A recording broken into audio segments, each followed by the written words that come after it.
en direct sur TV Finance et Boursorama et nous allons à présent voir comment entreprises et photographes en herbe peuvent s'entendre avec Steven Labelle, le fondateur de Moods. Bonjour Steven. Bonjour Nicolas. Alors est-ce que vous pouvez nous expliquer un petit peu ce que fait Moods? Alors en fait Moods c'est une application qui va révéler le photographe qui sommeille en chacun. Donc en fait c'est une application qui va recenser des concours photos, des marques. Donc un concours c'est composé de un thème et des cadeaux. En fait l'utilisateur lui va prendre en photo, par exemple on a un concours sur le fromage, va prendre le fromage en photo. Et à la fin du concours, il y aura deux gagnants, la photo qui a le plus de likes et la photo coup de cœur de la marque. Les autres, eux, on leur donne des points et ils vont pouvoir les échanger contre des coupons de réduction à utiliser chez nos partenaires.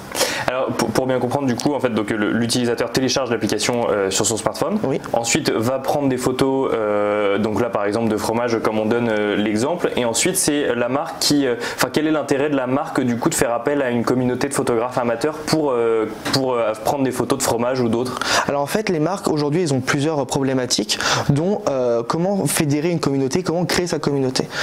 Généralement les marques ce qu'elles font aujourd'hui c'est qu'elles vont sur Instagram, elles postent une photo et elles disent bon bah likez la photo, taguez deux amis etc. En fait certes ils vont augmenter leur nombre de followers mais ce ne sont pas des personnes qui sont intéressées par la marque.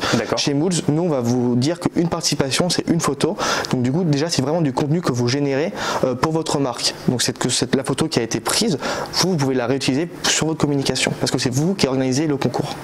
Mais alors du coup si on reprend l'exemple du fromage, donc là une entreprise de fromage est venue vous voir, oui. Une entreprise qui vend tout type de fromage. Exactement. Et elle a demandé en fait à la communauté de prendre en photo leur fromage à eux ou leur moment passé avec un fromage quelconque dans un restaurant qui n'est pas du tout ceux qui vendent par exemple. Alors en fait c'est vraiment le fromage en général. Comme c'est un site qui vend du fromage, on ne pourra pas leur dire à nos clients, à nos utilisateurs d'aller acheter leur fromage pour pouvoir prendre en photo. Donc c'est vraiment le fromage en général, ça leur permet aussi eux de se positionner sur le thème, sur le fromage en général. Donc c'est partager votre moment autour d'une planche de fromage par exemple. C'est à quel moment vous prenez du fromage, c'est à l'apéro, en dessert, tout ça, partagez votre moment fromage. On a fait la même chose avec Happy Cidre, donc les bouteilles de cidre, qui eux se sont vraiment positionnés sur les crêpes pendant la Chandeleur tout le mois de février. Et donc en fait à chaque fois ça fonctionne comme ça ou on peut vous demander à certains moments de dire bah voilà là j'aimerais bien que vous vous preniez en photo avec mon produit particulièrement? Oui bien sûr, si votre produit est accessible et disponible partout c'est même mieux en fait. Par exemple on avait fait un concours avec Vita Coco au tout début, il suffisait de mettre en avant la petite bouteille de Vita Coco et donc voilà on a eu des super photos de la bouteille à la plage pendant un dessert etc. Et c'est super bien passé, énormément de photos. Et donc en fait ça veut dire que les marques en fait viennent vous voir parce que d'un coup elles vont avoir un nombre de photos réalisées directement par des photographes amateurs et ça va leur créer du contenu qu'elles vont reposter sur leurs réseaux sociaux, qu'elles vont utiliser autrement? C'est ça, elles vont reposter les photos sur leurs réseaux sociaux et en fait c'est vraiment leurs clients qui deviennent leurs ambassadeurs. Une personne croit à 92% une photo ou un conseil venant d'une personne que d'une marque. D'accord. Oui, parce qu'une marque peut dire bah nous on fait ça, on fait ça, on fait ça et c'est très bon. Alors qu'en fait si c'est vraiment une personne de votre entourage qui vous dit ah bah j'ai testé ça, c'est vraiment bon, vous allez la croire. Donc voilà, c'est vraiment faire en sorte que le client, que l'utilisateur devienne ambassadeur de la marque. Alors donc ça du coup c'est pour la marque qui va ensuite du coup la republier sur d'autres réseaux et pour l'utilisateur du coup quel est l'intérêt de participer à ce genre de concours? Alors en fait nous pour l'utilisateur on veut vraiment faire en sorte qu'il devienne un meilleur photographe. Alors pour ça on a mis vraiment plusieurs outils en place. À l'inscription on offre un concours de photographie avec notre partenaire Skileos. Donc ça ce sont vraiment pour tous nos utilisateurs Moods. Donc voilà vous avez le droit à 2 cours, ça peut vous permettre déjà de faire des belles photos par exemple pour vos vacances ou lorsque vous êtes en ami, un apéro etc. Donc on se forme à prendre des photos. Exactement. Parce que l'intérêt pour la marque évidemment c'est on part du principe que les gens font des belles photos mais c'est pas toujours le cas. Donc, exactement. Donc faut avoir un minimum de qualité quand les amateurs prennent des photos. C'est ça. Oui. Et ensuite nous on va vraiment pousser le concept loin, c'est qu'on va aussi faire des articles sur les thèmes des concours. Par exemple comment mettre en avant un aliment, comment mettre en avant un paysage si c'est un concours sur le paysage, etc. etc. Et c'est beaucoup des aliments parce que c'est vrai que c'est essentiellement des aliments dont on parle depuis tout à l'heure, c'est beaucoup des marques alimentaires qui viennent vous voir pour... Alors on a beaucoup testé en fait, on a vraiment commencé avec tout ce qui était des aliments, donc tout ce qui était food, ça ce sont des concours qui cartonnent. On a plus de 100 participations, 100 photos par concours. Ensuite il y a un concours qui nous a vraiment bien lancé, c'est un concours sur la mode fashion avec une start-up parisienne Louis Antoinette où là, pareil, 250 participations, c'était vraiment top. Et après, on a testé d'autres types de concours, par exemple des concours sport, où prenez-vous en train de courir et gagner les packs de sport, etc. Et ben ça n'a pas du tout pris parce qu'en fait les gens ne sont pas du tout avec leur appareil photo. Quand ils courent. Quand ils courent, bien sûr. Alors que quand ils vont au restaurant, ils sont avec leur appareil photo et ils le publient de toute façon sur leur réseau à eux. Exactement. Donc on est vraiment l'application des concours photo lifestyle et de la vie quotidienne, quoi. Et du coup, comment vous est venue l'idée de vous dire je vais créer une application qui va mettre en relation et marques et photographes amateurs dans l'idée de potentiellement créer du contenu pour les marques? Alors c'est une très longue histoire. En fait ça a commencé à la base. Mood c'était vraiment un système qui permettait de récupérer pour une marque, récupérer des photos via un hashtag. D'accord. Donc voilà, en fait nous on était vraiment le service tiers qui va permettre d'avoir l'autorisation de la personne. Donc là on était vraiment basé sur Instagram.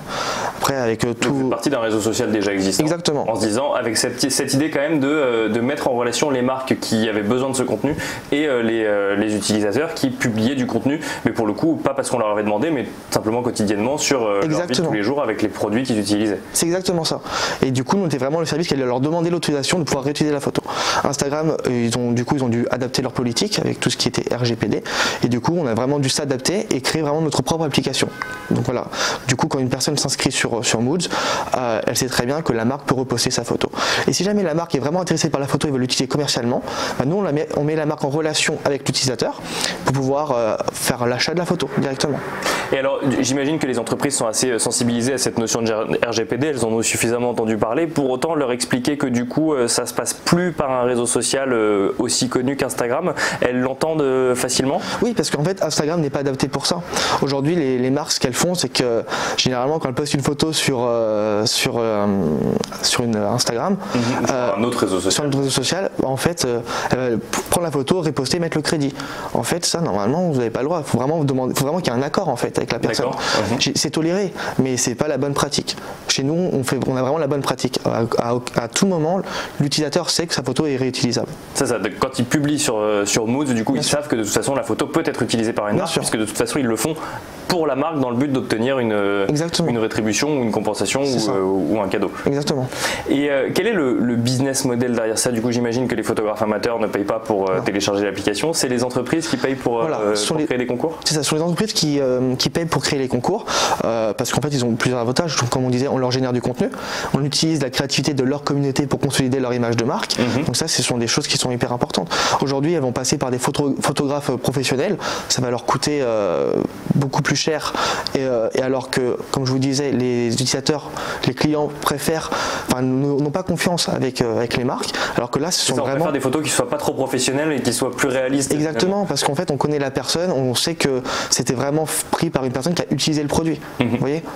Donc, et du coup, quels sont les projets que vous avez pour la suite et qu'est-ce qu'on peut vous souhaiter pour la suite de Moods? Alors là on est en train de lever des fonds, donc on est à la recherche de 500 000 euros pour pouvoir vraiment se développer rapidement. Notre but c'est vraiment de pouvoir faire plus de 15 concours tous les mois et de pouvoir augmenter ça assez rapidement. Vous êtes juste en France aujourd'hui pour le moment? Alors oui, on est juste en France, donc en fait nous on est vraiment une application de concours photo géolocalisé, c'est vrai que je l'ai pas précisé. Par exemple on peut mettre des concours photos sur un lieu. C'est ce qu'on a fait par exemple pour le Grand Rex. Vous allez au Grand Rex, vous prenez en photo votre place de cinéma et vous gagnez des places d'avant-première. Donc voilà, ça nous a ouvert encore un plus grand marché parce qu'en fait on peut vraiment se faire ça pour tout, que ce soit pour une course, le marathon de Paris par exemple, que ça peut être pour un restaurant, pour ce genre de choses. Un restaurant c'est vraiment hyper avantageux. Quelqu'un vient chez vous, prend photo le plat qui est au restaurant et derrière. Et vous êtes géolocalisé? Exactement. Donc et alors derrière, après pour le coup, ça doit repartir sur d'autres réseaux sociaux, donc il faut garder la géolocalisation en question. Non, pas du tout. En fait, nous on va afficher les concours par rapport à votre position. D'accord. C'est-à-dire que par exemple, vous allez au Louvre, le concours du Louvre va apparaître, et ensuite derrière, vous allez pouvoir prendre en photo les articles, etc. Ce qu'on a mis en place d'ailleurs pour le Louvre, pour Paris-Plage il y a 2 ans. Donc on peut vous souhaiter finalement d'avoir plus d'utilisateurs d'un côté, plus de photographes amateurs, photographes amateurs formés qui deviennent des photographes du coup un peu moins amateurs, et de l'autre côté d'avoir de plus en plus de concours sur Moods. C'est ça. Et merci beaucoup Steven Labelle, je rappelle que vous êtes le fondateur de Moods.